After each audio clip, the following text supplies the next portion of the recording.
వాస్తవం. దానికి నా దగ్గర లెక్కలతో సహా ఎన్సీఆర్బీ లెక్కలతో సహా ఉన్నాయి అధ్యక్ష. ఆ రోజు భారతదేశంలో జరిగే రైతు ఆత్మహత్యల్లో ఆనాడు తెలంగాణ ప్రాంతం, అదేవిధంగా మహారాష్ట్రలోని విదర్భ, ఈ రెండు ప్రాంతాలే టాప్ అధ్యక్ష. తెలంగాణ ఏర్పడ్డ నాడు భారతదేశంలో రైతు ఆత్మహత్యల్లో 11.1% ఆత్మహత్యలు మన రాష్ట్రం నుంచి, ఈ ప్రాంతం నుంచి జరిగేది అధ్యక్ష.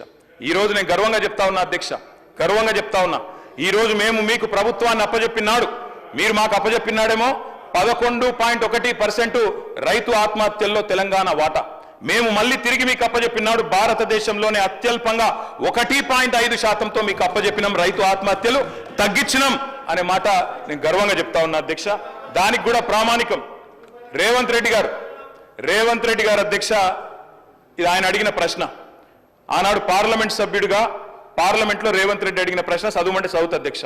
మల్కాజ్గిరి ఎంపీ గారు అడిగినారు ఆనాడు కేంద్ర వ్యవసాయ శాఖని, తెలంగాణలో రైతు ఆత్మహత్యల సంగతి చెప్పండి అని చెప్తే మొత్తం సావధానంగా లెక్కలు చెప్పి కేంద్ర ప్రభుత్వం చెప్పిన మాట అధ్యక్ష, 2014లో 898 ఉంటే ఆ తర్వాత తగ్గుకుంటూ 2020 సంవత్సరానికి వచ్చేసరికి 466కు తగ్గింది. దాంతో పాటు తెలంగాణ అత్యల్ప రైతు ఆత్మహత్యలు ఈ రోజు నమోదవుతున్న రాష్ట్రం అని చెప్పి స్వయంగా ముఖ్యమంత్రి రేవంత్ రెడ్డికి ఆనాడు ఎంపీగా కేంద్ర ప్రభుత్వమే వివరణ ఇచ్చింది అధ్యక్ష.